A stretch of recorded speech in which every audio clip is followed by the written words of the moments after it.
እነሱ አቅደውና አስበው ነው የሚሰሩት። ያንን እነሱ ይዘውት የሚመጡት አጀንዳ ደግሞ ሳያላምጥ የሚቀበል ይሄ ብሔርተኝነት የሚባል በሽታ የተለከፈው በብሔር መርፌ የተወጋ ዘረኛ ባንዳ ኢትዮጵያ ያለ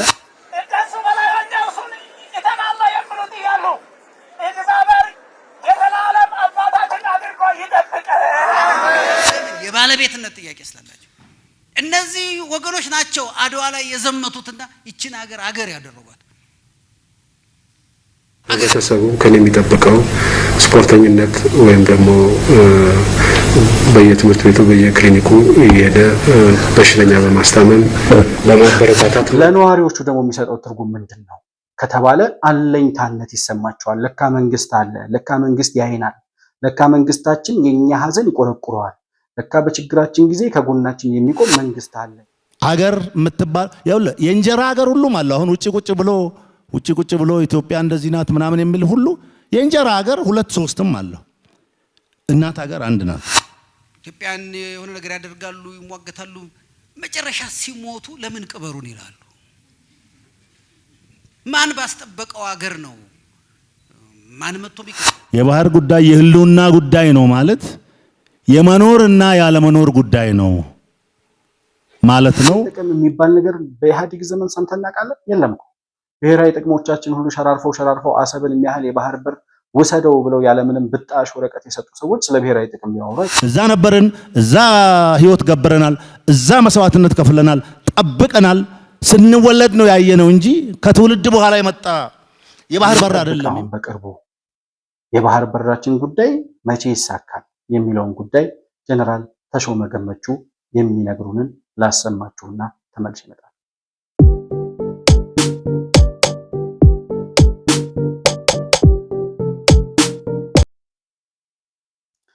ሰላም ለእናንተ ይሁን። የተከበራችሁ የመሆን መልቲሚዲያ ቤተሰቦች እንደምን አላችሁ?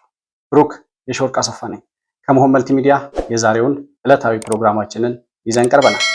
በዛሬ ፕሮግራማችን ሁለት ሶስት መረጃዎችን ወይም ደግሞ ወቅታዊ ሁኔታዎችን የምንዳሰስበት ፕሮግራም ይዘን መጥተናል። እንግዲህ በመጀመሪያ የምንመለከተው ጠቅላይ ሚኒስትር አብይ አህመድ በውጭ ሀገር ዩናይትድ አረብ ኤምሬትስ የነበራቸው ጉብኝት አለ።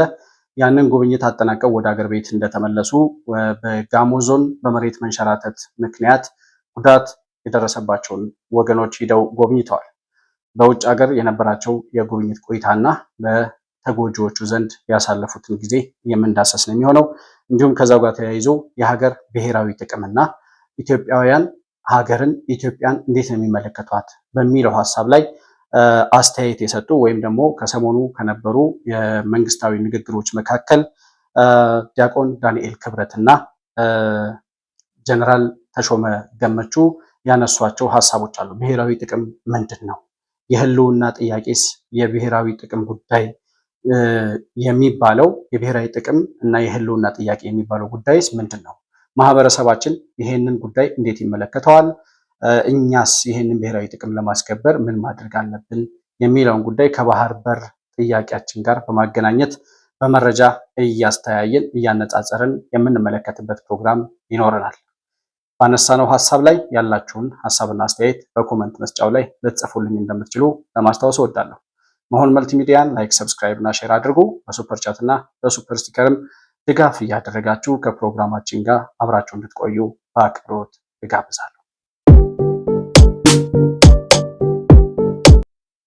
እንግዲህ ጠቅላይ ሚኒስትር ዶክተር አብይ አህመድ ከሁለት ቀናት በፊት ወደ ዩናይትድ አረብ ኤምሬትስ አምርተው ከመሐመድ ቢን ዛይድ ጋር ተገናኝተው የሁለትዮሽ ውይይቶችን አድርገው መመለሳቸው ታውቋል። እንዲሁም ደግሞ የጠቅላይ ሚኒስትሩ ጉብኝት አሁን በዩናይትድ አረብ ኤምሬት እና በአጠቃላይ በመካከለኛው ምስራቅ አካባቢ ከኢራን ከአሜሪካና ከእስራኤል ጦርነት ጋር ተያይዞ ወደ አካባቢው የሚሄዱ መሪዎች አልነበሩም እና የጠቅላይ ሚኒስትሩ ጉብኝት በጣም አክሲደንታል የሚመስል ድንገተኛ የሆነ ጉብኝት ነው። እንዴት በዚህ በጦርነት ሰዓት የሚያስብል ጥያቄም በተለያዩ ወገኖች ሲነሳ ተመልክተናል።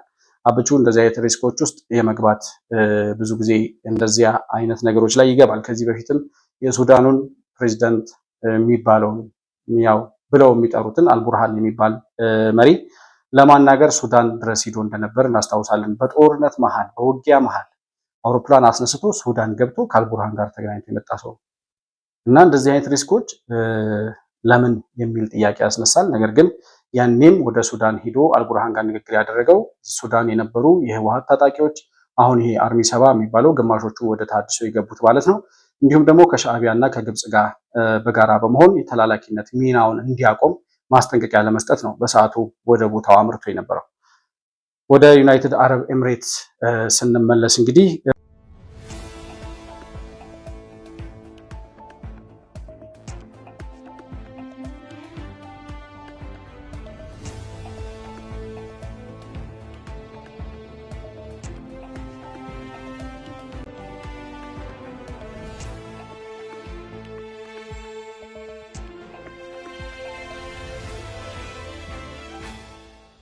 አሜሪካ፣ ዩናይትድ አረብ ኤምሬት እንዲሁም ኢትዮጵያ በጋራ የጋራ ጥቅማቸውን ለማስከበር እየሰሩ እንደሆነ ይታወቃል። የባህር በር ጥያቄያችን ደግሞ በዲፕሎማሲያዊ መንገድ ይከናወናል፣ ይጠናቀቃል የሚለው ጉዳይ እስካለ ድረስ አሁን የሄዱበት ምክንያት በዚህ በጦርነት መሃል ወደ ዩናይትድ አረብ ኤምሬት ሂደው ውይይት ያደረጉበት ምክንያት ይሄ እየበሰለ ያለውን የዲፕሎማሲ የቀይ ባህር ጉዳይ መስመር ለማስያዝ እና ወደ ፍጻሜው ለማድረስ እንደሆነ ውይይታቸውን በቀይ ባህር ቀጠና ጉዳይ ላይ እንደነበር የሚወጡ አንዳንድ የውስጥ አዋቂ መረጃዎችን ስናይ የምናገኘው መረጃ ያስረዳል። በቀይ ባህር ጉዳይ ጋር የሚካሄደውን የዲፕሎማሲ ጉዳይ ከዚህም በኋላ ባለው መረጃችን ላይ የምንዳሰሰው ነው የሚሆነው። ጀነራል ተሾመ ገመቹ የተናገሩት ጉዳይ አለ። እሳቸው እንግዲህ በመከላከያ የዲፕሎማሲ ሴክተርን የሚመሩት እሳቸው ናቸው። የመከላከያን የዲፕሎማሲ ስራ የሚሰሩት እሳቸው ናቸው። መከላከያ ሰራዊት የቀይ ባህርን ጉዳይ ከማስከበር እና ለዓለም ሀገራት ከማሳወቅ አንጻር ምን አይነት ሚና እንደተጫወተ እና አሁን ያለበት ሁኔታ ምን እንደሆነ እሳቸው የሚነግሩንንም እንሰማለን። እንግዲህ አብቹ በዩናይትድ አረብ ኤምሬት የነበረው የጉብኝት ሁኔታ የተነጋገሩበት ርዕስ ምን እንደሆነ ነገ ከነገ ወዲያ በይፋ ሲወጣ የምንሰማው ነው የሚሆነው። ከዛ እንደተመለሰ ግን በቀጥታ ወደ ጋሞ ዞን ነበር ያመራው። በጋሞ ዞን ጋጮ ባባ በሚባል ወረዳ በመሬት መንሸራተት ምክንያት ጉዳት የደረሰባቸው ወገኖች ነበሩ። በዚሁ አጋጣሚ እኛም እንደ መሆን መልቲሚዲያ በአካባቢው ጉዳት ለደረሰባቸው ወገኖች ህይወታቸውን ላጡ ወገኖች ፈጣሪ ነፍሳቸውን በገነት በሰላም እንዲያሳርፍልን፣ ለወገኖቻቸው ለቤተሰቦቻቸውና ለዘመዶቻቸው በሙሉ መጽናናትን እንዲሰጥልን እንመኛለን። ይህንኑ የሀዘን መግለጫ ለመስጠት ለማድረስ እንዲሁም ሀዘን ለመድረስ በቦታው ተገኝተው ነበር ጠቅላይ ሚኒስትር አብይ አህመድ።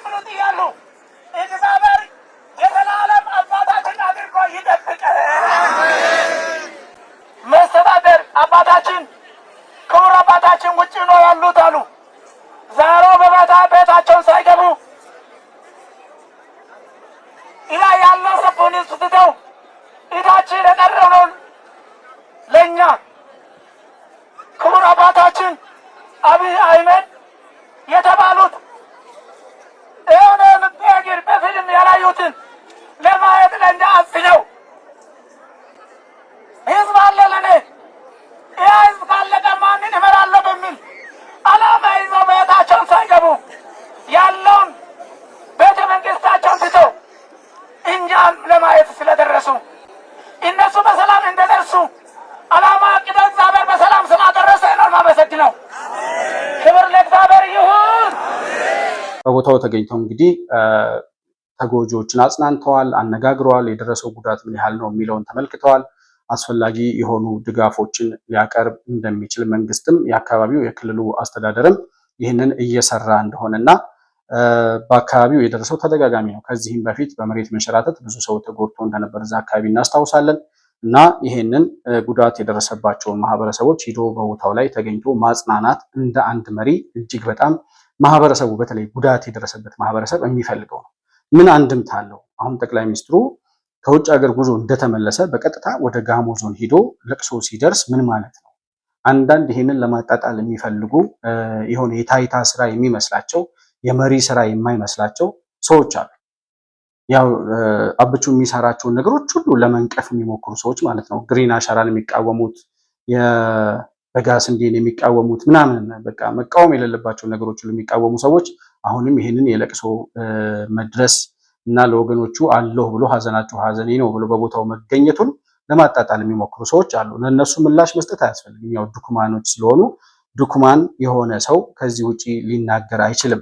አዲስ ሀሳብ ፈጥሮ ተከራክሮ በሀሳብ አሸንፎ ስልጣን መያዝ ሳይሆን ጠቅላይ ሚኒስትሩ የበላውን የጠጣውን የለበሰውን የሄደበትን ያደረገውን ነገር ሁሉ እያነሱ እንዲያደረገ ሲሉ የሚውሉ ሰዎች ስለሆኑ ለእነሱ ብዙም ምላሽ መስጠት አያስፈልግም።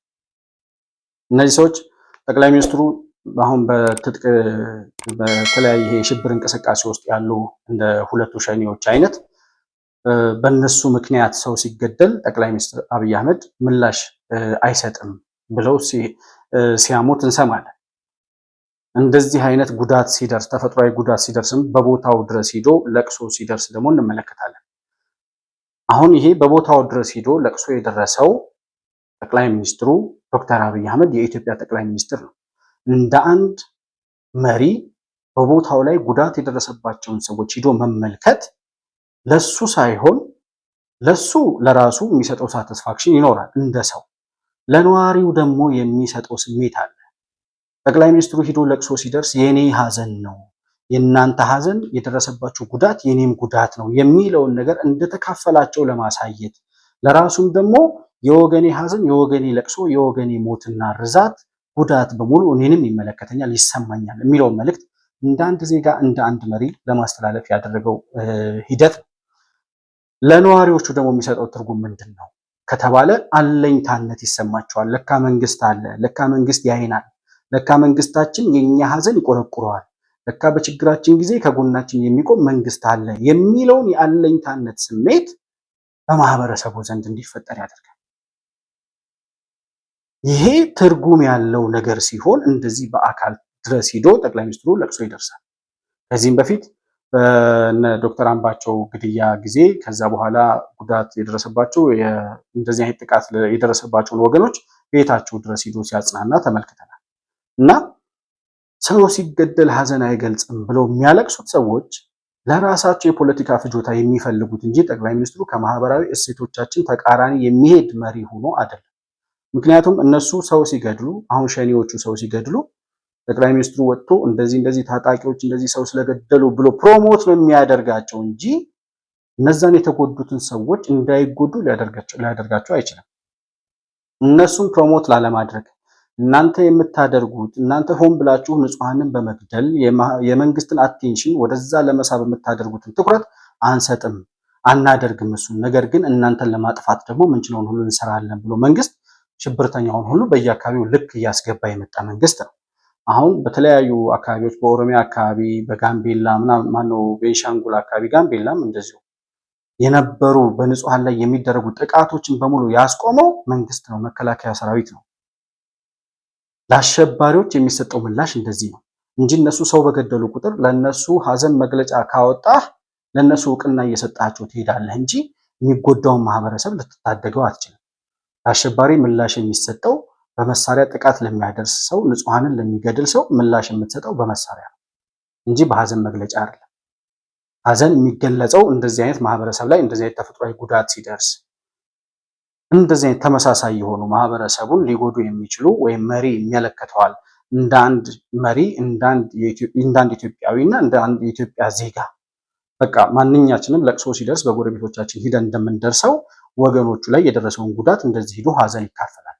አንድ ታጣቂ የሆኑ ንጹሐን ዜጎችን ስለገደለ ግን ለነሱ የሀዘን መግለጫ ማውጣቱ ፕሮሞሽን ካልሆነ በስተቀር ትርፍ የለውም እና እኛም አናበረታታም። ለታጣቂዎች የሚሰጥ ሙሾ አውራጆቹ ይበቃሉ። ለነሱ ሙሾ አውራጅና ገዳይ እየተባበሩ እዛ ሰው ይገላሉ። ከዛ ሙሾ አውራጆቹ ሌላ ቦታ ሆኖ ያለቅሳሉ። በማልቀሳቸውም ግን የሚቆም የንጹሐን ግድያ የለም።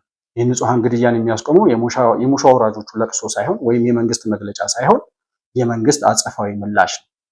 ያንን ደግሞ እያደረገ ነው ያለው። ይህንን የማህበረሰብ እሴት ሶሻል ካፒታል የሚገበይበትን የሚገነባበትን ሁኔታ ግን የቀድሞ ጠቅላይ ሚኒስትር መለስ ዜናዊ ሲያጣጥሉት ተመልክተን ነበረ አንድ ቪዲዮአቸው ላይ እና እንደው ለማነጻጸር ሳይሆን ጠቅላይ ሚኒስትሩ ምን አይነት አመለካከት ነበራቸው በዚህ ጉዳይ ላይ እንደ ማህበረሰብ ሶሻል የሆኑ ጉዳዮች ላይ ኢንጌጅ ማድረግ ለጠቅላይ ሚኒስትር መለስ ዜናዊ ቦታ አልነበረው። እሳቸው ራሳቸው የሚሉትን እኔ ጠቅላይ ሚኒስትር ነኝ እንጂ የማህበራዊ የታካሚ በሽተኞችን በየሆስፒታሉ እየሄድኩ ለመጠየቅ አይደለም የተቀጠርኩት ይላል። እኔ የተቀጠርኩት የመንግስት ስራ ለመስራት ነው ብዬ ነው የማስበው። ኮንትራት የሱ ነው። ከዛ ውጪ ኃላፊነት የለብኝም። ሶሻል ማህበራዊ ሞዴል ለመሆን ምን ለመሆን ወይም ስፖርተኛ ተወዳዳሪ ለመሆን የተሰጠኝ ኮንትራት የለም። የመንግስትን የጠቅላይ ሚኒስትርነትን ስራ እንደሰራ ነው ኃላፊነት የተሰጠኝ። ስለዚህ ህብረተሰቡ ከኔ የሚጠብቀው ስፖርተኝነት ወይም ደግሞ በየትምህርት ቤቱ በየክሊኒኩ እየሄደ በሽተኛ በማስታመም በማበረታታት መልኩ ይሄን ማድረግ ነውር ነው ለማለት አይደለም። ይሄን የማድረግ ኃላፊነት አይደለም የተሰጠኝ። የምለካውም መመዘነውም የተሰጠኝን ስራ በመስራት መልኩ ነው። አንዳንድ ጊዜ እኮ አሁን የአብቹ ተቾች ባይተቹ ነው የሚገርመኝ። ምክንያቱም እንደዚህ አይነት መሪ አይተን አናውቅም። በጠቅላይ ሚኒስትር መለስ ዜናዊ ዘመን የምናውቀው እንግዲህ እሳቸው ራሳቸው ሲናገሩ እንደሰማችሁት እኔ የሶሻል ምናምን የማህበራዊ ህይወት አቀንቃኝ ወይም ደግሞ የማህበራዊ ጉዳይ ባለሙያ አይደለሁም፣ ወይ ስፖርት ሞዴል ለመሆን ወይ የሆነ ታካሚዎችን በየሆስፒታሉ እየሄድኩ ለመጠየቅ አይደለም የተቀጠርኩት። ማህበረሰብ እንደ ማህበረሰብ ጉዳት ሲደርስበት የሆነ ችግር ሲደርስበት ሄዶ ሀዘን መካፈል አለሁላችሁ፣ የእናንተ ሀዘን ሀዘኔ ነው፣ ህመማችሁ ህመሜ ነው፣ ችግራችሁ ችግሬ ነው የሚለውን መልእክት ከማስተላለፍ በላይ ለጠቅላይ ሚኒስትሩ የሚሰጠው ህዝባዊ ግምት የህዝብ ልጅ መሆኑን ኢትዮጵያዊ ስነ ምግባርና በኢትዮጵያዊ እሴት ያደገ መሪ መሆኑን መጠየቅ ማጽናናትና ሀዘን መድረስ ለቅሶ መድረስ የታመሙን መጠየቅ ከአንድ መሪ የሚጠበቅ ትልቅ ስራ ነው ብዬ አስባለሁ። ጠቅላይ ሚኒስትር መለስ ዜናዊ ግን ለእሳቸው ቦታ አልነበረው። እሳቸው እሺ እንተዋቸው እንለፋቸው፣ እሳቸውን አሁን ወደ ሌላ እንትን ከመንገድ ሙት ወቃሽ ስለሚያደርጉን እንለፋቸውና ይሄ ማህበረሰብ ግን አሁን ጠቅላይ ሚኒስትር አብይ አህመድ ሄዶ በገጠር በሆነች ወረዳ ባባ ማነው ጋጮ ባባ በምትባለው ወረዳ ላይ ሄዶ ያገኛቸው የማህበረሰብ አባላት በጣም ሪሞት ኤሪያ የሆነ ገጠር አካባቢ የሚኖሩ ናቸው። እነዚህ ሰዎች እዛ አካባቢያቸው ላይ ቴሌቪዥን ላይኖር ይችላል። ኦኬ እዚህ አካባቢ እንኳን ደርሷል ብለን ብናስብ በጣም ሪሞት ኤሪያ የሆነ ቴሌቪዥንም ምንም የማይደርስበት መብራት ሁሉ ያልደረሰበት ቦታ ሊኖር ይችላል። እዛ አካባቢ ያለው ማህበረሰብ መሪው ማን እንደሆነ አያውቅም። ኢትዮጵያ የምትባለው ሀገር ምን ያክል ስፋት እንዳላት ሁሉ አያውቅም። ነገር ግን በኢትዮጵያዊ ስነ ምግባር ኢትዮጵያ የምትባል አገር አለች ብሎ ስለሚያስብ ያኔ በአድዋ ዘመን እንኳን ምንም አይነት እንትን ባልነበረበት የመረጃ መለዋወጫ ኔትወርክ ባልነበረበት ቴሌቪዥንና መብራት እንኳን ቴሌቪዥን መብራት ራሱ ከከተሞች ትንሽ ፈቅ ብሎ ባሉ የወረዳ ከተሞች ላይ ባልደረሰበት ሁኔታ ያኔ በአድዋ ዘመን በኩራዝ ይኖር በነበረ ማህበረሰብ ውስጥ ያ ጥሪ ሲተላለፍ ሀገርህ ተወራለች ሲባል ከየገጠሩ ልጆቹን ትቶ ጎጆን ዘግቶ የዘመተው ያ አሁን አብቹ ለቅሶ ሂዶ የደረሰው ማህበረሰብ አይነት ማህበረሰብ። እነዚህ ሰዎች ናቸው ኢትዮጵያ ተወረረች ሲባል ዳር እስከ ዳር ተመው ከባሌ እስከ መቀሌ ድረስ ሂደው ሀገር ያስከበሩት ይለናል ዲያቆን ዳንኤል ክብረት። መንግስት ይሄ የምናየው ጠቅላይ ሚኒስትሩ ምክትል ጠቅላይ አይደለም፣ መንግስታዊ ሂሳቤና መንግስታዊ ስርዓት ማለት ነው። እሱ በጣም ከባድ።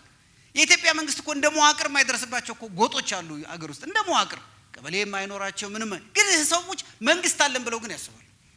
የኢትዮጵያ ጠረፎች ሂጃቃለሁ በጣም እኔና እናንተ በመኪና በምን ማንደርስባቸው ጠረፎች አንዳንድ ጊዜ በበቅሎ በምን የምንሄድባቸው በጣም አስቸጋሪ መንገድ ያልሰራንላቸው፣ አውሮፕላን ጣቢያ ያልሰራላቸው፣ ጤና ጣቢያ ያልሰራላቸው፣ ትምህርት ቤት ያልሰራላቸው እነዚህ ሰዎች መንግስት ረሳን ይላሉ እንጂ መንግስት የለንም አይሉ።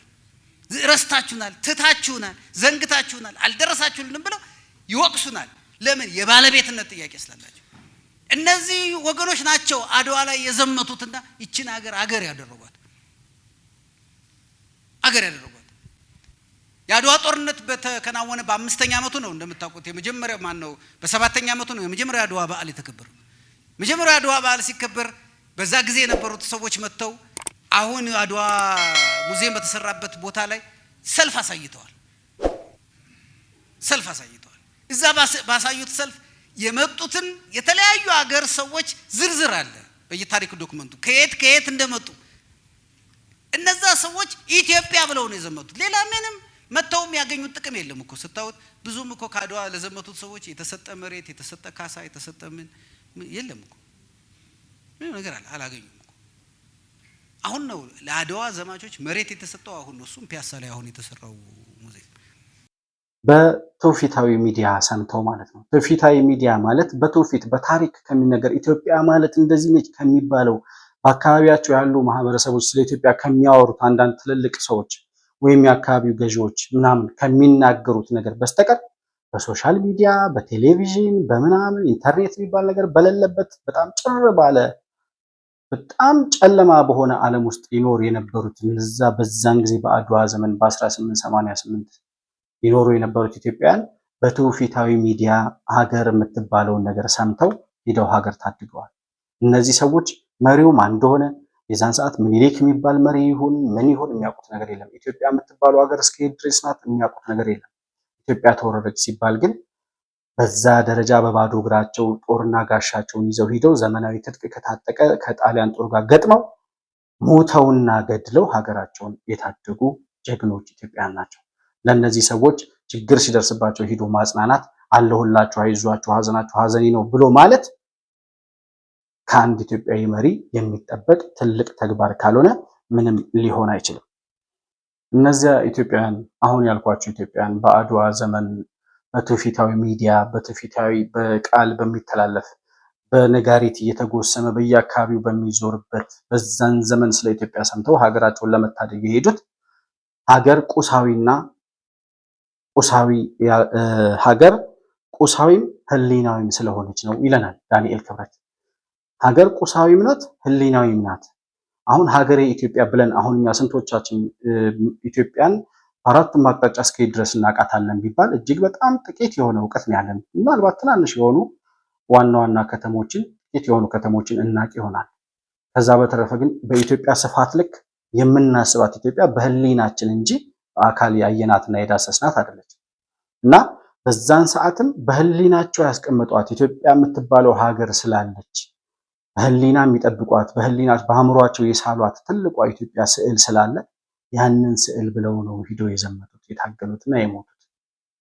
እና ይህን ያደረጉት ደግሞ የብሔራዊ ጥቅም ጉዳይ ስለመጣባቸው ነው ይላል ዲያቆን ዳንኤል ክብረት።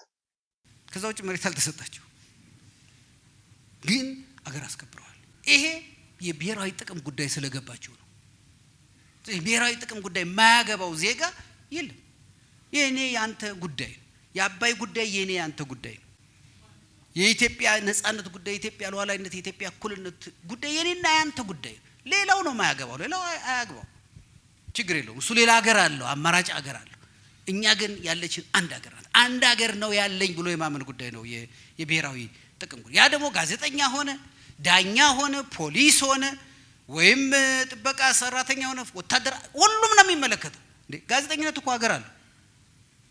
እኔ ይሄ ሀገሬ ለሁሉም ሰው ልክ ነው፣ ለሁሉም ሰው ማሰብ ጥሩ ነው። ግን የምታስብበት አንድ ቦታ ያስፈልጋል። ለሁሉም ሰው ለማሰብ እኮ የሆነ ቦታ ላይ ቆመህ ነው የምታስበው እንጂ አየር ላይ ሆነህ ልታስብ ነው እንዴ? አትችልም እኮ እንደሱ። የኢትዮጵያ አየር መንገድ በብዙ ሀገሮች ይበራል፣ ግን አንድ መነሻ አለው። እዛ እየተነሳና ተመልሶ እዛ እያረፈ ነው። እዛ እያረፈ የሚበራው ያ የአዲስ አበባው ኤርፖርት ቦሌ ሀቡ ከሌለ ማን ነው የት ቦታ ላይ ያቆሙት ነው? ይከፍላል። እያንዳንዱ እንትን አገሩ ስላለው ይከፍላል። ይሄ ግን አገሩ ነው። እዚህ ሰዎች ያመጣል፣ እዚህ ያሳፍራል። ከዚህ መነሻው ነው። የሚደርስበት ግን ብዙ ነው። በእውቀቱ ስዩም እንዳለው ከተመኙ ላይ ቀር ወንዝነት መመኘት አገርን ሳይለቁ ሌላ አገር መገኘት የሚል ግጥም አለው። እንደሱ ነው የአገር ጉዳይ፣ የዜጋ ጉዳይ እንደዛ ነገርና ይመለከተናል። እያንዳንዳችን ጋዜጠኛ ነው ዳኛ ነው የሚል ጉዳይ የለም። መጀመሪያ ኢትዮጵያዊ ነውን፣ ከዛ ኢትዮጵያዊ ጋዜጠኛ፣ ኢትዮጵያዊ ነኝ፣ ከዛ ኢትዮጵያዊ መሐንዲስ፣ ኢትዮጵያዊ ነኝ፣ ከዛ ኢትዮጵያዊ ፓርላማ አባል፣ ኢትዮጵያዊ ነኝ፣ ከዛ ኢትዮጵያዊ ተቃዋሚ፣ ኢትዮጵያዊ ነኝ እያለን መጀመሪያ የኢትዮጵያ የሚለው ይቀድም። እነዚያ ሰዎች እንግዲህ እነዚያ ኢትዮጵያውያን በአእምሯቸው የሚያስቧት ኢትዮጵያ ተወረረች ሲባል የህልውና ጉዳይ የብሔራዊ ጥቅም ጉዳይ እንደሆነ ገብቷቸው ከመሪው ጋር ምንም አይነት ግንኙነት ሳይኖራቸው መሪውን ሳይጠሉት ሳይወዱት ማን እንደሆነም ሳያውቁት ኢትዮጵያ የምትባለው ሀገር እስከየት ድረስ እንደሆነች ራሱ አይዲያው ሳይኖራቸው ጥሪ ሲደረግላቸው የዘመቱት በጋራ ሂደው የሞቱትና ሀገርን ያዳኑት በህሊና ካስቀመጧት ኢትዮጵያ የምትባለው ሀገር አንጻር ተመልክተው በዛ ላይ ደግሞ ብሔራዊ የህልውና ጥቅም ስለመጣባቸው ነው ይለናል። ብሔራዊ ጥቅም የሚባለው ጉዳይ ግን ምንድን ነው? ከኢትዮጵያ የብሔራዊ ጥቅም ወይም ደግሞ የህልውና ጉዳይ ተደርጎ በዚህ ትውልድ እየተቀነቀነ ካለው አጀንዳ ውስጥ አንዱ የባህር በር ጥያቄ ነው። የባህር በር ጥያቄ የህልውና ጉዳይ ነው፣ የብሔራዊ ጥቅም ጉዳይ ነው ስንል ግን ምን ማለታችን ነው የሚለውን ጉዳይ ደግሞ ጀነራል ተሾመ ገመቹ ምን ማለት ነው የሚለውን ትርጓሜ የሚነግሩንን እሳቸውን እንስማና ተመሰምታል። ባህር በር ምንድን ነው ነው? እንግዲህ ባህር በር ምንድን ነው ነው? ባህር በር ለሁሉም ሀገር ላንድ ሎክድ ለሚባሉትም የባህር በር ላላቸውም የባህር በር ቅንጦት አይደለም። የባህር በር የህልውና ጥቅም ነው። የህልውና ጥቅም ነው ማለት የሃይማኖት አይደለም፣ የፖለቲካ ፓርቲ አይደለም፣ የጎሳ አይደለም፣ የብሔር አይደለም፣ የቡድን አይደለም፣ የሀገር ነው የሚል ነገር መያዝ አለበት። ይሄንን ለመንጠቅ ትንሽ ነገር ከውጭ እየተቀበሉ ዛሬም ድረስ ሳያፍሩ ተገቢ አይደለም ብሎ የሚያነሱትም ጭምር እንዲያፈሩ የሚያደርግ ስለሆነ ይሄን ነገር በፍጹም ቅድም ካልኳቸው ጉዳዮች ነጥለን ማለት አለብን። ሃይማኖት፣ ብሔር፣ ጎሳ፣ ፖለቲካ ሊኖር የሚችለው ሀገር ስትቀጥል ነው። የባህር ጉዳይ የህልውና ጉዳይ ነው ማለት የመኖርና ያለመኖር ጉዳይ ነው ማለት ነው። ኖረን የለም ወይ? እስካሁን እየኖርን እኮ አይደለም፣ ትልቅ ዋጋ እየከፈልን ነው። በኢኮኖሚው ረገድ የኑሮ ውድነት ምናምን የሚባለው እኮ የግለሰቦች የመንግስት የምናምን ጣጣ አይደለም። ታሪካዊ ጠላቶቻችን የጠፈጠፉልን እንዲህ አይነት ዋጋ እንድንከፍል ሆን ተብሎ የተሰራ ቅድም አቅራቢው በዚህ አጋጣሚ ላመሰግን ወዳለሁ። በጣም ጥልቅና አስተማሪ የሆነ እውቀት ነው ያካፈሉና ታስቦበት የተሰራ ስለሆነ ዋጋ እየከፈለች ነው ኢትዮጵያ። የህልውና ጉዳይ ነው፣ ብሔራዊ ጥቅም ነው ማለት የሃይማኖት አይደለም፣ የብሔር አይደለም፣ የዘር አይደለም፣ የአንድ ፖለቲካ ፓርቲ አይደለም፣ የፖለቲካ አጀንዳም አይደለም፣ የመንግስት ጉዳይም አይደለም። መንግስት ይመጣል ይሄዳል። ይልቅንስ የመኖር ያለመኖር ጉዳይ ነው። የብሔራዊ ጥቅም የሚባለው አንድ ህዝብ እንደ ህዝብ፣ አንድ ሀገር እንደ ሀገር ለመኖር የሚችልበትና የማይችልበት አደጋ ሲጋረጥበት። ለዛ ነው አድዋ ላይ ሚስቶችህን የሚደፍር ሃይማኖትህን የሚያጠፋ ጠላት መጥቶብሃል ሲባል ኢትዮጵያዊ በሙሉ የዘመተው በዚህ የህልውና ጉዳይ ላይ አልደራደርም ብሎ ነው። ኢትዮጵያ ከሌለች ሃይማኖት የለም፣ ኢትዮጵያ ከሌለች ብሔር የለም፣ ኢትዮጵያ ከሌለች ፖለቲካም ዘርም ፓርቲም የለም። ያን ተረድተው ነው በዛን ዘመን የነበሩት በ1888 ዓመተ ምህረት በዛን ዘመን የነበሩት ኢትዮጵያውያን በዚህ ደረጃ የብሔራዊ ጥቅም ምን ማለት ነው የሚለውን ተረድተው ነው ከሃይማኖት በላይ ከዘራቸው በላይ ከብሔራቸው በላይ ከፖለቲካ አመለካከት በላይ የሆነችውን ኢትዮጵያን ተመልክተው ሂደው ነው ሀገር ያዳኑት። ዛሬ ግን ስንቶቻችን በዛ ደረጃ እንረዳዋለን? አሁን በኢትዮጵያ የባህር በር ጥያቄ ላይ እኮ ኢትዮጵያ አይገባትም፣ ኢትዮጵያ ጦርነት ልታነሳ ነው፣ ጎረቤቶቿን ለመውጋት ነው ይሄን የባህር በር ጥያቄ ያነሳችው እያሉ ያሉት እኮ ከጠላቶቻችን በላይ ለምሳሌ ከኤርትራውያንና ከሶማሌዎች ወይም ከግብጾች በላይ ኢትዮጵያዊንን የሚሉት ሰዎች ናቸው የመንግስትን አካሄድ እየተቃወሙ ያሉት። እኔ ስማቸውን አልጠራም። አሁን ግን ኢትዮጵያ የባህር በር እንዳታገኝ ሽንጣቸውን ገትረው እየተከራከሩ ያሉት ኢትዮጵያውያን ናቸው። በየሚዲያቸው አብይ ጦር ሰባቂ ነው፣ አብይ ጦርነት ሊያመጣብን ነው፣ አብይ ሀገሪቱን ወደ ጦርነት ሊከታት ነው እያሉ የባህር በር እንዳናገኝ ከማድረጋቸው በላይ የኢትዮጵያን አቅም ከኤርትራ በታች ከሶማሌ በታች ከጅቡቲ በታች አድርገው ኢትዮጵያን የምታክል ሀገር 1 ሚሊዮን የማይሞሉት የጅቡቲ ዜጎች የባህር በር ኑሯቸው እየኖሩ 130 ሚሊዮን ህዝብ ያላት ኢትዮጵያ የምትባለው የባለ ታሪኳ የነጻነት አርማ ቀንዲል የሆነችው ለጥቁር ህዝብ ሁሉ የነጻነት ጮራን መፈንጠቅ የቻለችው ሀገር ተቆልፎባት እንድትኖር እየተከራከሩ ያሉት ኢትዮጵያውያን መሆናቸው የብሔራዊ ጥቅም የሚባለውን ጉዳይ የተረዳንበት የመረዳት መጠን የተዛባና የተሳሳተ መሆኑን ያስረዳል። በብሔራዊ ጥቅማችን የሚቀልዱት እንግዲህ እነዚህ ውጭ ሀገር ያሉት ዲያስፖራዎች ናቸው ብያቸዋለሁ።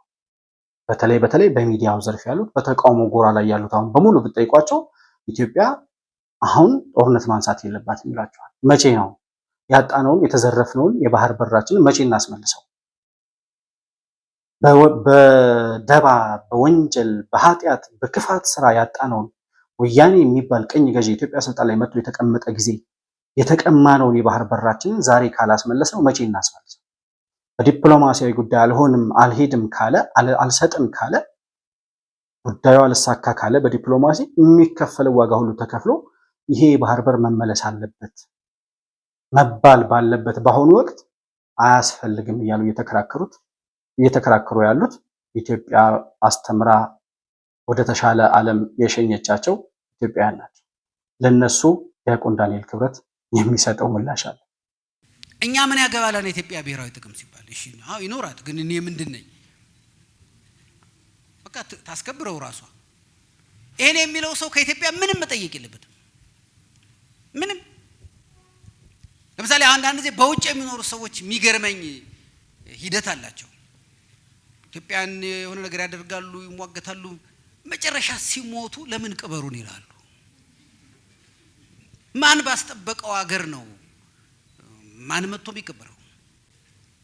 አገር ዝመት ብትባል እኮ ያንን ምን ዘምተው? አሜሪካዊው አይዘምትም፣ ጃፓናዊ አይዘምትም፣ ጀርመናዊ አይዘምትም። እኔና እናንተ ነን ምን ዘምተው? እሺ እኛ ዘምተን ባከበርናት ሀገር ለምን ታዲያ ሌላ ነገር ይፈልጋሉ?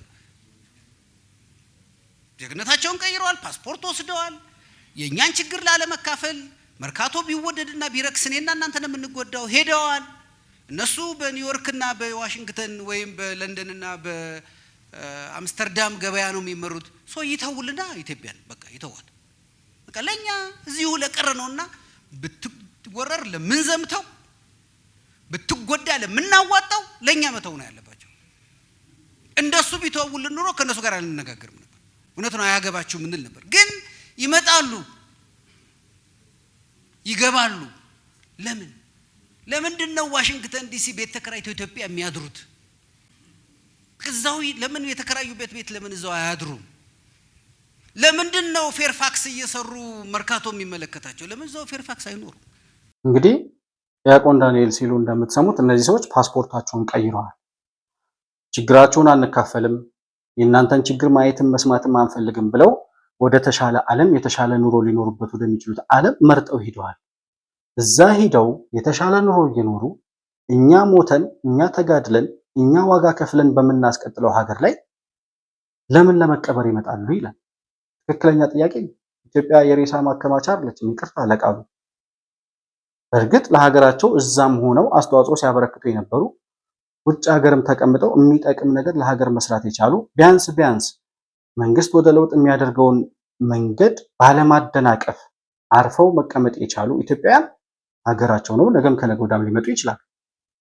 በህልውና ጥቅማችን ላይ ቆመው ከጠላት በላይ ኢትዮጵያ ጥቅሟ እንዳታስከብር እየተከራከሩላቸው ያሉት ኢትዮጵያውያን ነን የሚሉ ሰዎች አሁን ሲሞቱ ይመጣሉ ወይ? የሬሳ ሳጥን ናት ኢትዮጵያ።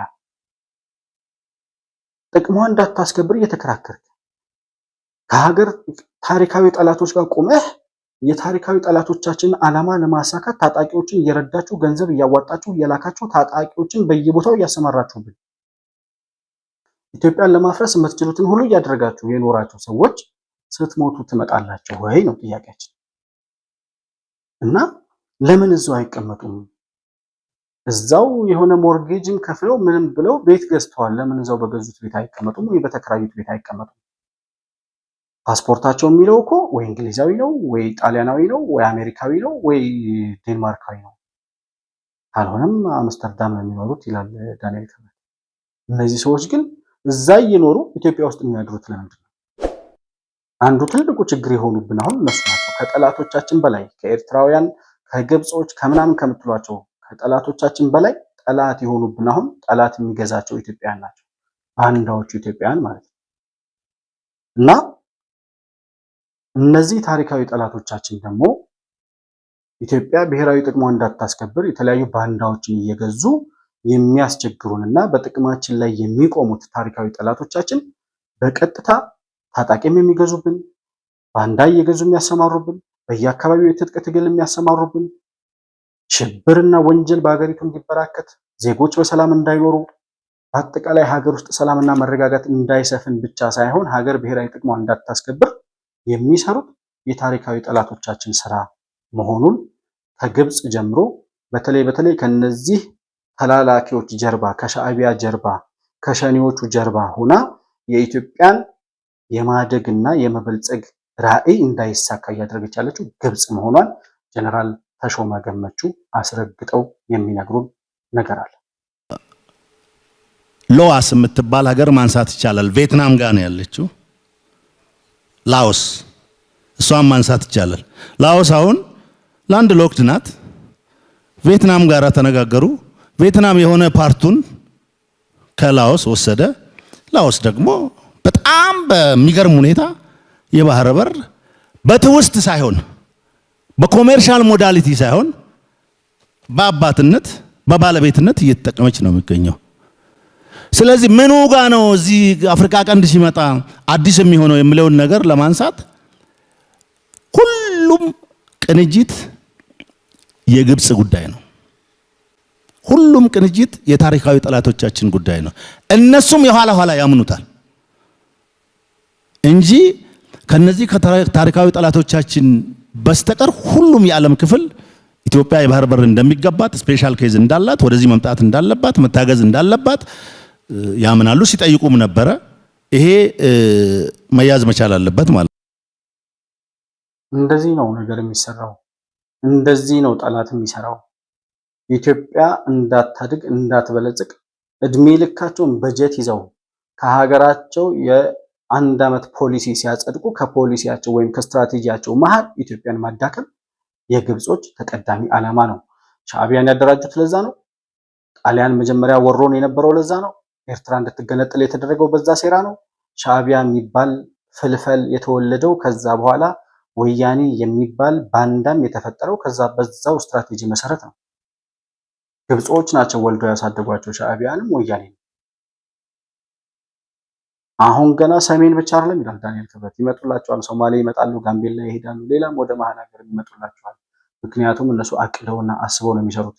ያንን እነሱ ይዘውት የሚመጡትን አጀንዳ ደግሞ ሳያላምጥ የሚቀበል ይሄ ብሔርተኝነት የሚባል በሽታ የተለከፈው በብሔር መርፌ የተወጋ ዘረኛ ባንዳ ኢትዮጵያ ያለ እነሱን እየገዙ ሀገር ያሸብራሉ። እና የታሪካዊ ጠላቶቻችን ሴራ መሆኑን መላው ኢትዮጵያዊ ማወቅ አለበት። የብሔራዊ ጥቅም አጀንዳ አንድ ካላደረገን የፈለገ ልዩነት ቢኖር የፈለገ የፖለቲካ አመለካከታችን ባይመሳሰል በሃይማኖት ባንገናኝ የብሔራዊ ጥቅም ጉዳይ የመኖር ያለመኖር ጉዳይ ስለሆነ እዚህ ጉዳይ ላይ መስማማት አለብን። እዚህ ላይ ቁመን ነው ስለሌላው የምናወራው። ብሔራዊ ጥቅም ላይ ቁመህ ነው ስለ ፖለቲካ፣ ስለ ብሔር፣ ስለ ዘር ምናምን የምታወራው። አሁን አገር ቤት ሽፍታ ስንመታ እንደ ወታደር ኑ ወደ ድርድር ሲባሉ እምቢ የሚሉትን አሳደን ህዝብ አታሰቃዩ ብለን እንትን ስንል ስም ይሰጡናል። ሀገር ከተበጠበጠች አንድ ጀንበር ይበቃታል። ከረባት አስሮ ተውቦ መውጣት የለም። ልጆች ትምህርት ቤት ማድረስ የለም። በሰላም ውሎ ማደር የለም። ማንም አያድነንም። በየብሔሩ ጥሩ ስም ይሰጣሉ፣ ጥሩ ሩት ኮዝ ይሰጣሉ። እዛ በኋላ እንባላለን። እንዲህ ያደረጉ ኢትዮጵያን ያዘግሟታል ማለት ነው። ስለዚህ ውጡ፣ ከኦሮ አማራ ጫወታ ምናምን እንውጣ። እኛ ሰራዊት እንደዚህ ብለን እንላችሁ እንፈልጋለን። ይሄን አጋጣሚ ተጠቅመን ከብሔር ጫወታ እንውጣ። ሀገር የምትባል ያውለ የእንጀራ ሀገር ሁሉም አለ። አሁን ውጪ ቁጭ ብሎ ኢትዮጵያ እንደዚህ ናት ምናምን የሚል ሁሉ የእንጀራ ሀገር ሁለት ሶስትም አለው። እናት ሀገር አንድ ናት። አንድ እናት ሀገር ነው ያለችው። የት በዓለም ላይ ለሁሉም ሰው አንድ እናት ሀገር ነው ያለው።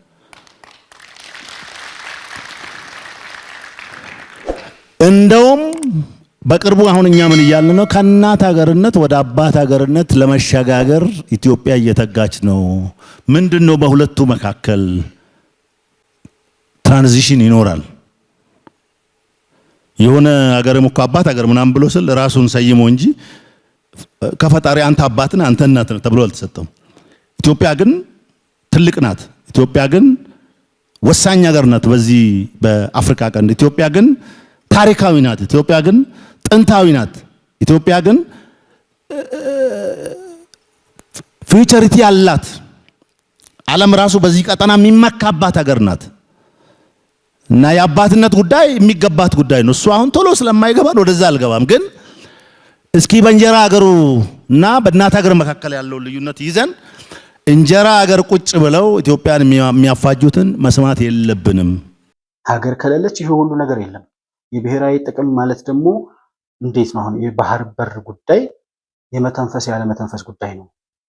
ኢትዮጵያ ትፈነዳለች። እኔ ሴንስ አብቹ የተናገረው ምንድነው? አንድ ጊዜ ገና የባህር በር ጥያቄ ሲያነሳ የመጀመሪያ የፓርላማ ንግግሩ ላይ አሁን በዲፕሎማሲያዊ መንገድ በሰላማዊ መንገድ ይሄንን ጉዳይ ማሳካት አለብን፣ በሰጥቶ መቀበል መርህ እንስማማ እየለመን ያለ ነው። አሁን ስላራበን ነው። ሲርበን ጉሮሯችን ላይ ቆማችሁ እየተራብን ዝም ልንላችሁ አንችልም። ያኔ የዓለም ሕግም የሀገር ሕግም አይሰራም። የራበው ሰው ሕግ አያውቅም፣ ሕግ አያከብርም። ስለዚህ ጉሮሯችን ላይ ቆማችሁ እንዳንተነፍስ የምንበላውን የምንጠጣውን የምናስገባውን የምናስወጣውን ሁሉ እንዳናስገባ እንዳናስወጣ ጉሮሯችን ላይ ቆማችሁ የምትከለክሉን ከሆነ የዛን ሰዓት የምናደርገውን ሕግም ሊዳኘው አይችልም። ይሄ የተፈጥሮ ሕግ ነው። ሰርቫይቫል ኦፍ ዘ ፊተስት ይባላል። አንድ ሰው መንገድህ ላይ ቆሞ አንተን በመኖርና ባለመኖር አደጋ ውስጥ ሲከትህ ያኛው ሰውዬ የመኖር አለመኖር አደጋ ውስጥ የከተተህን ሰው ልታጠፋ የምትችልበት አካሄድ ሕግ አይዳኘው። ምክንያቱም ያኔ የደመነፍስ ሕይወትን የማትረፍ ጥያቄ ስለሚሆን ማለት ነው። የባህር በር ጥያቄ ልክ እንደዛ ነው። ነገር ግን ይሄ የህልውና ጥያቄ የሆነው ጉዳይ በዲፕሎማሲ ምን ያህል በስሏል? አሁን ያለንበት ሁኔታ የባህር በራችንን የማግኘታችን ጉዳይ በመከላከያ ዲፕሎማሲ መንግስት በሚሄደው የውጭ ጉዳይ ሚኒስቴር በኩል በሚሄዱት የዲፕሎማሲ መንገድ ከመከላከያ ዲፕሎማሲ ጋር እንዴት እየተናበቡ እየሄዱ ነው? ምን እንጠብቅ? አሁን በቅርቡ የባህር በራችን ጉዳይ መቼ ይሳካል የሚለውን ጉዳይ ጀነራል ተሾመ ገመቹ የሚነግሩንን ላሰማችሁና ተመልሼ እመጣለሁ። ላንድ ሎክድ የሆኑ ሀገሮች ምን ማድረግ ይችላሉ? የባህር በር ማግኘት ይችላሉ። ህጋዊ መሰረት አለ ብሎ በዓለም ህግ የወጣው ሲፈጠሩ ያለ ውሃ የተፈጠሩ ሀገሮች ውሃ እንዲያገኙ ነው። የውሃ አክሰስ እንዲያገኙ ነው። የባህር በር እንዲኖራቸው ነው። ይሄ ህግም ይደግፈናል። የኢትዮጵያ ኬዝ ግን ስፔሻል ኬዝ ነው። እኛ ከውሃ ጋር ነው የተፈጠርነው። እኛ ከውሃ ጋር ነበርን። ውሃው የኛ ነበረ፣ ወደቡ የኛ ነበረ። ስፔሻል ኬዝ ስለሆነ ደብል መብት አለን እኛ ለመጠየቅ። ምንድነው ስፔሻል ኬዝ ማለት? ምንም በማይታወቅበት በስልክ ይለቅ ተነጋግረው ይለቅ በሆኑ ግለሰቦች ያለቀ ጉዳይ ስለነበረ የኢትዮጵያ ህዝብ ኢንቮልቭድ ስላልሆነ በዚህ ጉዳይ የዓለም መንግስታት ኢንቮልቭድ ስላልሆኑ ክሌም ማድረጋችን እጃ ጨብጭቦ ነው የዓለም ህዝብ የሚቀበለን። ቅድም ስለ ዲፕሎማሲ ይነሳ ነበረ።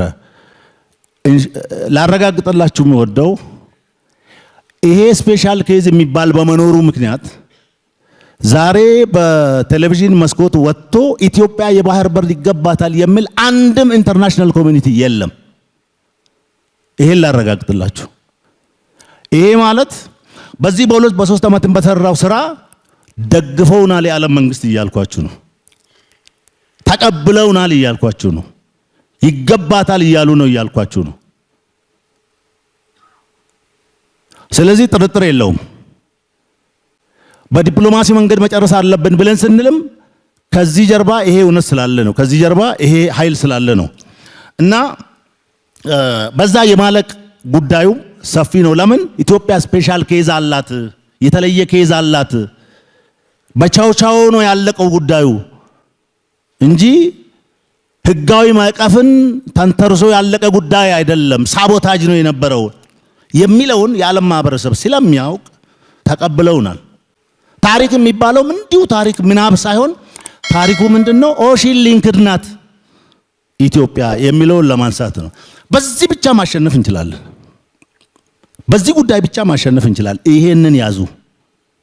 ገና የሆነ አዲስ ነገር እንደምንጠይቅ ሳይሆን ኦሽን ሊንክድ የነበርን ሀገር በሰው ሰራሽ ስራ የተዘጋብንን ማስከፈት ማለት ነው። አዲስ በር አንሰራም፣ አዲስ ሳንቃ አንሰራም። ያቺን የዘጓትን ወይ በቁልፍ መክፈት ነው ከዓለም አቀፍ ማህበረሰብ ጋር። ይሄን በቦልድነስ እንናገራለን። አሁን ድሮ በጓዳ የነበረውን አሁን በግልጽ እንናገራለን። ምክንያቱም we do have special case የሚለውን ያዙ። ስፔሻል ኬዝ የሚባለው ቅድም ስትሉ የነበሩት ጉዳዮች ናቸው። እዛ ነበርን፣ እዛ ህይወት ገብረናል፣ እዛ መስዋዕትነት ከፍለናል፣ ጠብቀናል። ስንወለድ ነው ያየነው እንጂ ከትውልድ በኋላ የመጣ የባህር በር አይደለም የሚለውን ነገር መያዝ አለብን። ይሄ የኛ ስፔሻል ኬዝ ነው። አንደኛ ዓለም አቀፍ ህግ አለ። የባህር በር እንደው ተፈጥሯዊ እንትን የሆኑ ይሄ ላንድ ሎክድ የሆኑ በተፈጥሮ ባህር ጋር የማይገናኙ ሀገሮች፣ በመሬት ብቻ የተዘጉ ሀገሮች ላንድ ሎክድ ይባላሉ። እንደዛ ግን አይደለንም። እኛ ከባህር ጋር ተፈጥረን ያንን ባህራችንን በጠላት ሴራ አጣ ነው። ስለዚህ አሁን የምናስከፍተው በር ማነው? አዲስ የምንሰራው በር የለም። የቆለፉትን በር ነው የምናስከፍተው። የኛ ደግሞ ስፔሻል ኬዝ ነው። የነበረንን ያጣነው ስለሆነ ያን ያጣነውን ነገር ለማግኘት ነው ጥያቄ እያቀረብን ያለነው። ስፔሻል ኬዝ በመሆኑ አልቋል፣ ደቋል ጉዳዩ፣ የውስጥ ጉዳያችንን እንጨርስ ብለው ነው ይላል። የውስጥ ጉዳያችን ማለት ተላላኪውን ባንዳ መጀመሪያ ጠርገህ ነው ብሔራዊ ጥቅም የምታስከብረው። ባይዘዌይ ጀነራል ተሾመ ገመቹ እጅግ በጣም ከማከብራቸውና ከመወዳቸው እጅግ በጣም ተጨባጭ የሆነ በአሳማኝ ሁኔታ ዲፕሎማሲውን ከሚያስኬዱ ሰዎች መካከል ዋናውና ግንባር ቀደሙ ሰው ናቸው። እንደዚህ አይነት ኢትዮጵያውያን በሀገር ላይ በመኖራቸው ለሀገር ህልውና የብሔራዊ ጥቅም የሚባል ነገር በኢህአዴግ ዘመን ሰምተን እናውቃለን? የለም እኮ። ብሔራዊ ጥቅሞቻችን ሁሉ ሸራርፈው አሰብን የሚያህል የባህር በር ውሰደው ብለው ያለምንም ብጣሽ ወረቀት የሰጡ ሰዎች ስለ ብሔራዊ ጥቅም ሊያወሩ አይችሉም። እና ብሔራዊ ጥቅም አጀንዳ ሆኖ የመጣው በዚህ ትውልድ በዚህ መንግስት ነው። ይህን ደግሞ ሁሉም ማህበረሰብ ተረድቶ ብሔራዊ ጥቅም፣ ብሔራዊ አጀንዳ፣ ሀገራዊ የህልውና ጥያቄ ማለት በዛን በአድዋ ዘመን የነበሩትን ኢትዮጵያውያን ሀገር ማን እንደሆነ የት ድረስ እንደሆነች ሳያውቁ፣ መንግስት ማን እንደሆነ መሪው ማን እንደሆነ ሳያውቁ ተወረረች ሲባል ብቻ ሂደው የሞቱትን ኢትዮጵያን ማስታወስ ነው የብሔራዊ ጥቅም ማለት ምንድን ነው የሚለውን ለመረዳት። ፖለቲካ፣ ሃይማኖት፣ ዘር ምናምን ከዛ በኋላ የሚመጣ ጉዳይ ስለሆነ እና በአጠቃላይ በስፔሻል ኬዝ የተያዘ ጉዳይ ስለሆነ በጣም በቅርቡ እየደገሙ ነው የሚናገሩት ራሳቸው እንደሰማችኋቸው። በጣም በቅርቡ የባህር በራችን ጉዳይ እውን ይሆናል ብለዋል። እኛም ተስፋ አድርገን እንጠብቃለን። መንግስት በጣም ተገቢ በሆነ መንገድ፣ አሳማኝ በሆነ መንገድ እየሄደ ያለበትን ሁኔታ በየጊዜው የምንመለከታቸው ማስረጃዎች ከተለያዩ ዓለም አቀፍ ሀገራት ጋር የሚያደርጋቸው ንግግሮችና ውይይቶች ፈር እየያዙ ውጤታማ የሆነ ውይይት እየተደረገ እንደሆነና አሁን በጣም በአጭር ጊዜ ውስጥ ወደ ቀይ ባህር የምንወጣበት እድል እየሰፋ የመጣበት ሁኔታ መኖሩን በተለያዩ መስኮች ላይ ስንመለከት የምናረጋግጠው የምናገኘው ሀቅ እሱ ሆኖ እናገኘዋለን። ስለዚህ የባህር በራችን ጉዳይ በስሏል። የባህር በር ለማስከበር የባህር በሯን ኢትዮጵያ ያጣችው የባህር በር ለማግኘት ግን መላው ኢትዮጵያን በጋራ መቆም የህልውና ጥቅም ብሔራዊ ጥቅም ምንድን ነው የሚለውን ጉዳይ ከዘር፣ ከሃይማኖት፣ ከብሔር፣ ከፖለቲካ፣ ከፓርቲ በላይ ማሰብ እንደ ሀገር እንደ ሰው የመኖር ያለመኖር ሀገር ይኖረናል አይኖረንም የሚለውን ጥያቄ የመመለስ ጉዳይ መሆኑን ሁሉም ማህበረሰብ ተረድቶ በጋራ ይህንን ብሔራዊ ጥቅማችንን ለማስከበር የምናደርገው ተጋድሎ ሁሉ ሁሉም ኢትዮጵያዊ በጋራ መቆም ይጠበቅበታል ብዬ አስባለሁ። የባህር በር የማግኘት ጉዳይ ሶስተኛው አድዋ ይሆናል ብዬ አስባለሁ። ሁለተኛው አድዋ የአባይ ግድብ ነበር። የአባይ ግድብ ተጠናቋል። ሁለተኛውን አድዋ አሳክተናል። ሶስተኛው የአድዋ ድል ማለት የባህር በራችን ቁልፋችንን ያገኘንበት ቀን ነው። ኢትዮጵያ ወደ ቀይ ባህር የምትወጣበት ቀን። ያንን ቀን እውን ለማድረግ ሁላችንም የሚጠበቅብንን ኃላፊነት እንወጣ የሚል መልእክት ማስተላለፍ እፈልጋለሁ። ለዛሬ የነበረኝንም ፕሮግራም በዚሁ እቋጫለሁ። መሆን መልቲሚዲያን ላይክ፣ ሰብስክራይብ እና ሼር ማድረጋችሁን አትርሱ። በሱፐር ቻት እና በሱፐር ስቲከር ድጋፍ ልታደርጉልን እንደምትችሉም እያስታወስኩኝ ከፕሮግራማችን ጋር አብራችሁ ስለቆያችሁ እጅግ በጣም አድርጌ አመሰግናለሁ። በሌላ ፕሮግራም በአዲስ መረጃ እስከምንገናኝ ድረስ ሰላም በያላችሁበት ለእናንተ ይሁን።